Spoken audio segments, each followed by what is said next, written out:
And joining us on the line now is our legal analyst, Joe DiGenova. Joe, good morning to you. How are you? I'm doing great. Good morning to all you guys. Well, I want to talk about that Walmart bill because, as you know, if people aren't familiar with it, I mean, the district council has voted 8-5, passed a bill that would require Walmart and some other large retailers to pay $12.50 an hour, but all the other existing retailers who are smaller than Walmart would only pay $8.25. How do you feel about that bill, Joe? Well, I think the bill is probably unconstitutional. How so? It exempts union shops that are the same size and have the same amount of gross sales. It's a denial of equal protection. I think it's unlikely to survive legal scrutiny, which is why Mr. Wells introduced his bill applying the living wage to all businesses in the district, because the Walmart bill as originally passed is probably unconstitutional. So it won't pass legal scrutiny, but that doesn't mean that they won't pass it. I mean, they won't sign into law if the mayor were to. Well, the mayor has to make a political decision, and he's in such deep doo-doo as it is with regard to his own personal standing. He may very well decide not to veto it, even though vetoing it is clearly in the best interest of the city and the citizens of the city, because he's so weakened politically. Well, even if he does veto it, all it would take is one council member to change their vote, and they would I don't have any doubt that they could muster maybe one more vote, but perhaps sanity will prevail in the council, but I'm not hopeful about that.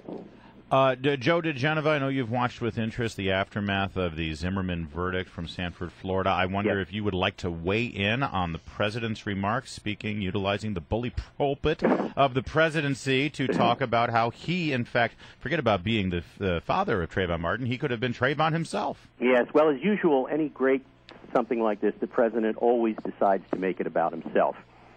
We're only a stone's throw away from the president always making it about him. I noticed that Lanny called the president brave for stepping into this area. Let me respectfully disagree. The president was a coward, and the reason he was a coward was the very reason that Eric Holder gave when he gave his famous speech in 2009, you'll recall, at the Justice Department, where he said Americans were cowards when it came to the subject of race. The president was a coward because he did not spend one word addressing the slaughter in Chicago. If they want to be concerned about young black men in hoodies, the president has never once let a comment about the slaughter in Chicago pass his lips. The abomination of local government in Chicago that Rahm Emanuel and his ineffective chief of police have set in motion is a national disgrace. It's a form of bankruptcy, not like the one in Detroit, but moral and legal and political bankruptcy in Chicago, which is a disgrace. The president should have said something about it. He missed a great opportunity to address the black community and to force a dialogue about what the tragedy that is happening in that community. And that's why when I was watching The Weekend and watching David Brooks and people like him just practically having orgasms talking about the president's speech, I mean, the silliness of people like David Brooks, who just have to be loved by people at the New York Times where he works. I mean, talk about pathetic commentary. I mean, the president does what he always does. He makes it about him. I guess he was worried about this when he was being brought up in Jakarta, as he says, in Indonesia, worried about the street gangs in Jakarta.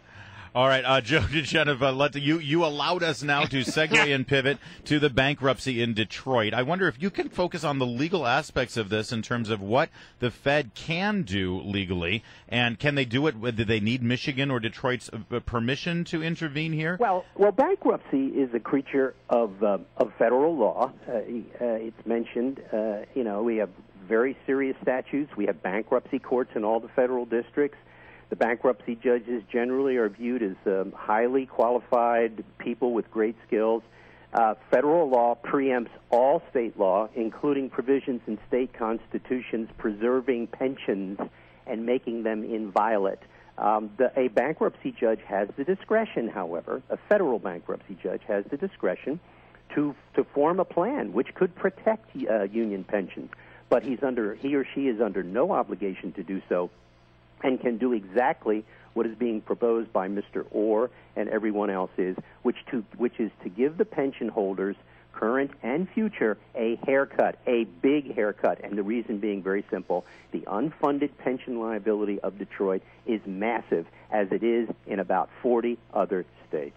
Well, and yeah, I think there needs to be a recognition of how they got to be that way. One-party rule, yes. Democrats giving the unions sweetheart deals because the unions support them in their campaigns, and that cycle just continues and continues, and it spirals to the point where the unions are paid so well and have such sweetheart deals that they can't be sustained. Well, of course, that the problem goes back to that awful moment. One of the thing that John Kennedy did shortly after he was elected president, he signed an executive order recognizing government unions in the federal government.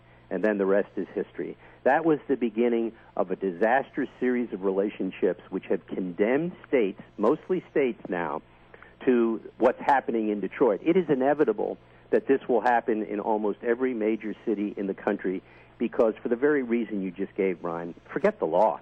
These pensions are simply not sustainable. There isn't enough money to pay the pensions, work 15 or 20 years, retire at 50 and get 80% of your pay? Yeah. Where do I sign up? I mean, they always say, well, look, you made these promises, now you have to honor them. You know what? The promises were made irresponsibly. Well, every promise is not enforceable in perpetuity. The law recognizes an end to promises. Remember the word divorce? Yeah. Exactly. Hey, Joe. Sadly, I do. Speaking of divorce, another good segue. Should the D.C. City Council divorce themselves from Marion Barry? Do they have irreconcilable differences at this point? That was a segue right well, there. It's time for more happy talk from the council. I'm sure that they'll belly up to the bar and do absolutely nothing. Marion Barry continues to be an embarrassment for the city, to the rest of the country, but not to the city or to the city council. And by the way, they really hate it when you call them the city council. Yeah, I know. They want to be called the district council. I know, that's why I do it. So, but Joe, keep calling it the city council. Let's remind everyone what happened here. Marion Barry has admitted that he took gifts from contractors. He's had to give it back. He's had to pay fines because of it. Of course, listen, he has such a pristine past that it's understandable why they would want to give him a waive here. But they can censure him, but they could also expel him from the council. If they don't do anything, if it's just pretty much a slap on the wrist, is it because they're all thinking to themselves, oh boy, there but for the grace of God? Well, probably, but the truth is, this is a bankrupt city politically and electorally. You have one-party government for the most part. You have an electorate that doesn't even vote in very large numbers. You have a politics that is so corrupt, given what happened in the last mayoral election, the number of council members pleading guilty to crimes. The state of the city is not good, and when you don't run your own court system, when you have the federal government run your court system, when you want to be a state and you don't even have a prison within your own borders and you send your prisoners to other states to house them, and you want to be a state, this is a city that is in total denial. They live in a dreamland, a fantasy world, and so the likelihood of them doing anything really serious and demonstrably serious about Marion Barry is zero. Why don't you ask Mr. Wells about that when he comes on? See if you can get him to mouth a legitimate opinion about how bad Marion Barry is for business in the city and just decent living in the city. All right, we'll leave it there. Joe DiGenova, always a pleasure. We will channel our inner Joe when we're speaking with Councilmember Wells. And you would do well to do so. All right, thanks. Thanks, Joe. Appreciate it.